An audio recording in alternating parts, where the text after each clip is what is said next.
Ever wonder why no one fights like Prime Mike Tyson anymore? The peekaboo style he mastered seemed unstoppable, yet vanished after him. What really made it work, and why has nobody been able to replicate it? The peekaboo boxing style was created by the genius trainer Cus D'Amato in the 1950s. Facing a challenge with talented but shorter fighters, D'Amato developed a revolutionary system, focused on sharp head movement, explosive footwork, and lightning-fast combinations to neutralize height and reach disadvantages. D'Amato's style first found success with Floyd Patterson, who became the youngest heavyweight champion in 1956. Later, Jose Torres added his own flair, becoming light heavyweight champion by mixing upper body movement with the high guard. Yet, neither perfected the system like the final protege, Mike Tyson. Introduced to D'Amato at just 13, Tyson became the perfect vessel for peekaboo. His exceptional hand speed, devastating power, extraordinary neck strength, and explosive leg power all fit perfectly with the system. D'Amato molded him into an offensive and defensive masterpiece, drilling the style into Tyson's muscle memory daily. Origins of the peekaboo style. The peekaboo boxing style, created by the brilliant trainer Cus D'Amato, emerged in the 1950s at a time when he faced a significant challenge. He had talented fighters, but they often lacked the height and reach advantages of their opponents, which posed a critical problem, requiring a unique solution. D'Amato needed a system that would allow shorter fighters to effectively close the distance against their taller foes without getting picked apart by long-reaching punches. He wanted to develop a style that was not merely about throwing punches, but one that would render opponents powerless. D'Amato believed traditional boxing carried inherent weaknesses, as it was often too predictable and, at times, too slow. This realization sparked the need for something new and revolutionary. The peekaboo style he developed was built on sharp head movement, which made it nearly impossible for opponents to land a clean shot, as well as explosive footwork that allowed fighters to get in and out of range in an instant. Combinations were designed to be incredibly quick, often leaving opponents unable to react. Most crucially, it did not depend on height or reach, making it accessible to smaller fighters. This innovative approach led to the birth of peekaboo boxing, which contrasted sharply with conventional boxing styles. Instead of standing tall and measured, peekaboo fighters engaged in constant motion, employing bobbing and weaving techniques to evade punches. D'Amato's method transformed boxing, allowing shorter fighters to succeed in a realm dominated by taller athletes, forever changing the landscape of the sport. Early successes with peekaboo. D'Amato's peekaboo style found its first significant success in the boxing world with Floyd Patterson. In 1956, Patterson, at just 21, made history by becoming the youngest heavyweight champion ever, a record later broken by Mike Tyson.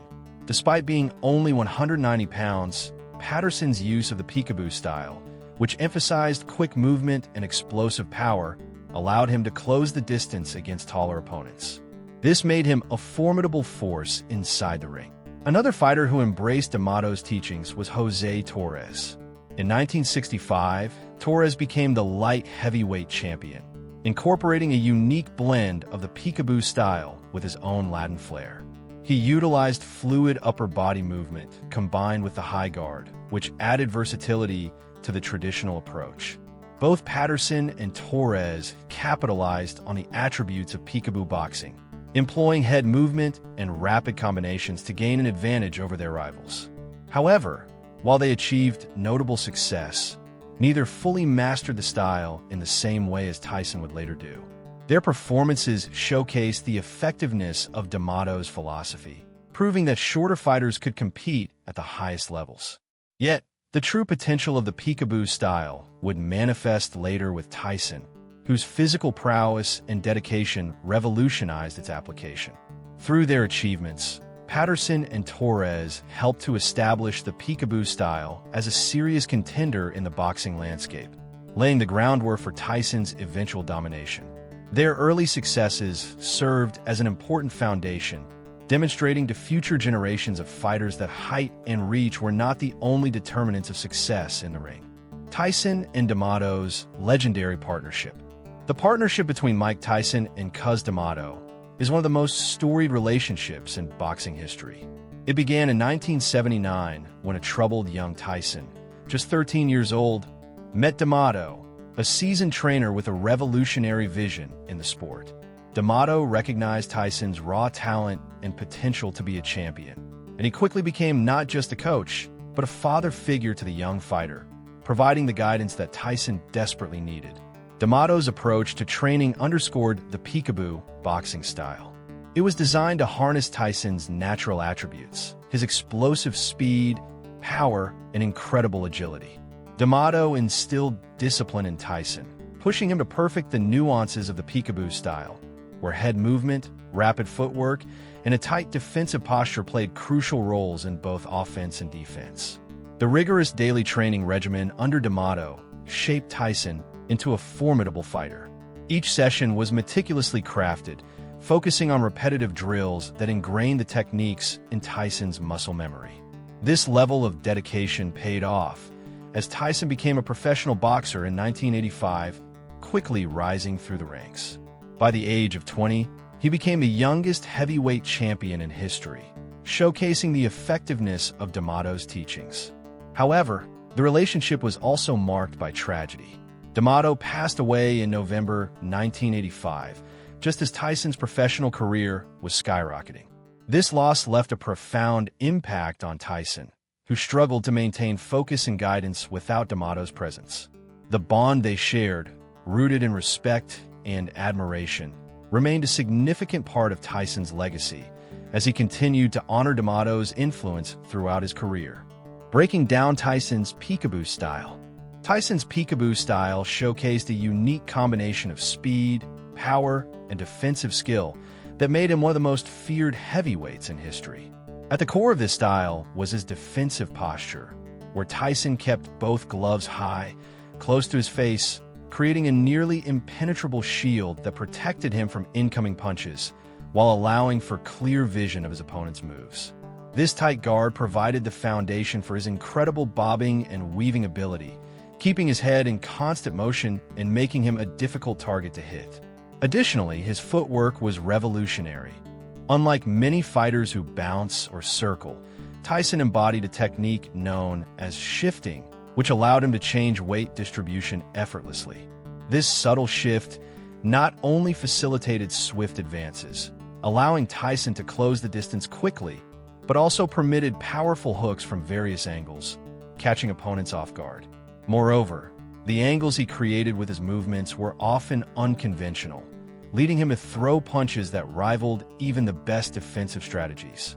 His approach went beyond mere technique. It was psychological warfare, as Tyson's fierce presence and relentless forward motion mentally intimidated opponents before the first punch was ever thrown. The glory of his Peekaboo style lay in these intricate details, turning boxing into an art form, showcasing explosive offense combined with solid defense, making a unique embodiment of controlled aggression. The psychological edge. The Peekaboo style, mastered by Mike Tyson, brought a unique psychological edge to boxing. Tyson's presence in the ring wasn't just about his physicality. It was the mental warfare he waged against his opponents. Imagine standing across from a fighter whose muscles rippled, gloves held high, and who relentlessly bobbed and weaved as he approached you. Many opponents were already beaten before the first punch was thrown. This intimidation factor was intentional, designed to unsettle and unnerve. Cus D'Amato, Tyson's mentor, believed that fighting was 75% psychological. He understood that controlling the mental aspect of the fight could determine the outcome before the bell even rang. Tyson embodied this approach, presenting a persona that struck fear into the hearts of his adversaries. Every detail mattered, from the black trunks he wore to his refusal to lace up socks, amplifying his menacing image. Moreover, Tyson's aggressive demeanor, combined with verbal threats, painted the picture of a fighter who was not just skilled but also dangerously unpredictable. This psychological edge was crucial for Tyson's success, allowing him to dominate in the early rounds of his career. The mental pressure he exerted forced opponents into mistakes, making them hesitate and second-guess their strategies. As Tyson advanced, he didn't just close the distance. He imposed his will, making it challenging for opponents to execute their game plans. This combination of mental and physical prowess solidified his reputation as one of boxing's most feared fighters. Though the Peekaboo style may have faded, its psychological impact remains a lesson in the art of mental warfare within the sport. The Peekaboo style's decline. After the passing of Cus D'Amato in 1985, Mike Tyson slowly began to drift away from the pure Peekaboo style that had catapulted him to fame. Personal troubles emerged, including chaotic relationships and imprisonment, which distracted Tyson during pivotal years. These challenges not only affected his focus, but also his training regimen, causing him to stray from the aggressive, precise movements that defined his early career. The boxing landscape began to shift, too. Taller fighters were increasingly dominating the heavyweight division, using their reach to control distance with effective jabs. As techniques evolved, the traditional Peekaboo approach seemed less practical against this new breed of technically sound boxers. Tyson's own struggles manifested in the ring, and his head movement became less fluid, his defensive shell not as secure as it once was. The perfect execution of D'Amato's teachings began to fade, and the explosive bursts that once left opponents frozen in fear were now marred by inconsistencies. Tyson's focus shifted towards more straightforward power punching rather than the nuanced skill that Peekaboo demanded. The technique that once seemed invincible began to reveal its vulnerabilities. The psychological edge he had gained over his opponents diminished as well. The aura of intimidation that surrounded him lessened without D'Amato's guiding presence. As Tyson suffered losses and faced challenges, the Peekaboo style seemed to evaporate. However, this decline also opened the door for a new era in boxing. The evolution of fighting styles ensured that while Peekaboo might have disappeared, the sport itself would continue to innovate. Why Peekaboo remains exclusive to Tyson. The Peekaboo style, unique to Mike Tyson, is often regarded as a lost art in boxing. This approach demands extraordinary agility, stamina, and reflexes, which few fighters possess. Tyson's exceptional speed and power allowed him to execute the Peekaboo style at an elite level, creating a compelling offensive and defensive strategy that left opponents bewildered. Moreover, the sheer conditioning required to maintain this style is daunting. Tyson trained relentlessly, perfecting muscle memory for the rapid movements and powerful combinations that defined his fights, establishing himself as a living embodiment of the Peekaboo method. One key factor is the emphasis on constant movement while maintaining a defensive shell. Unlike many modern heavyweights, Tyson's low center of gravity and explosive footwork let him dart in and out, unleashing lightning-fast combinations. This tactic intimidates opponents before they even step into the ring. Tyson's psychological warfare, characterized by his intense focus and menacing presence, often created a sense of dread that undermined his competition. After Cus D'Amato's passing, Tyson himself began to drift away from this original style, wrestling with personal challenges that affected his performance. The evolution of boxing toward taller, jab-oriented fighters also renders the Peekaboo less practical today. Tyson's unique mix of attributes, from his explosiveness to his precise counterpunching skills, makes it exceedingly rare for others to replicate his success.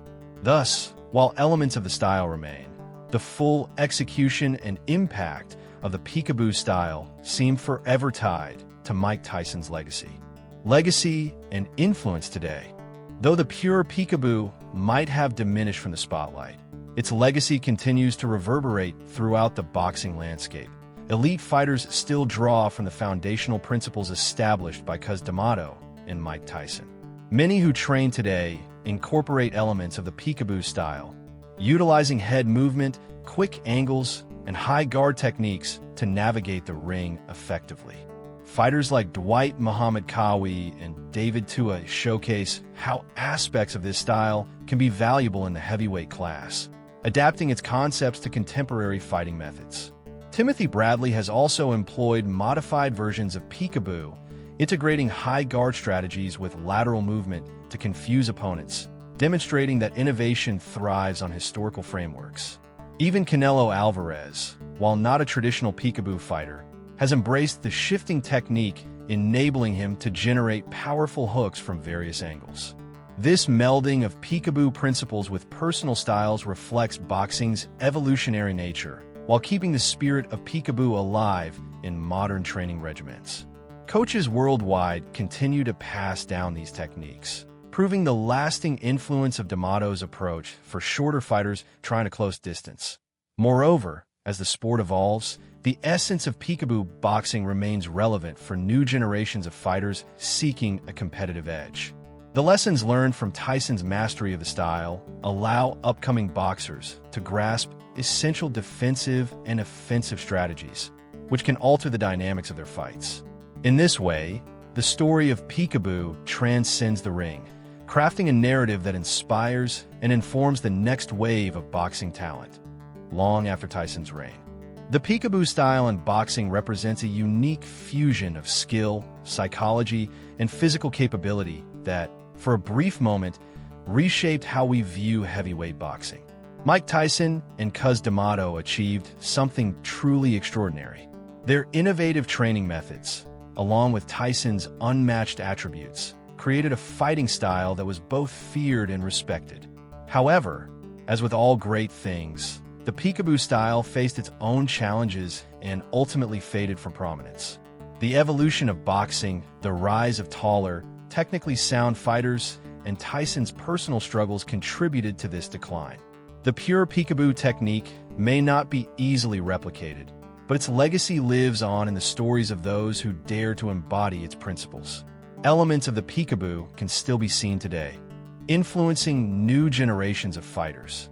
While other styles may dominate the ring now, the impact of peekaboo boxing remains a significant chapter in the sport's history. It serves as a reminder of what was and what made Tyson so captivating. Looking ahead, the question lingers: will we ever witness another fighter who can match the intensity and effectiveness of the peekaboo? The odds seem slim. Yet, the essence of the peekaboo spirit continues to inspire many. The legend of Mike Tyson, intertwined with the peekaboo style, will forever echo through the halls of boxing. It is a story of triumph, innovation, and a fight against the odds, reminding us that while styles may evolve, the legends they create can never truly fade.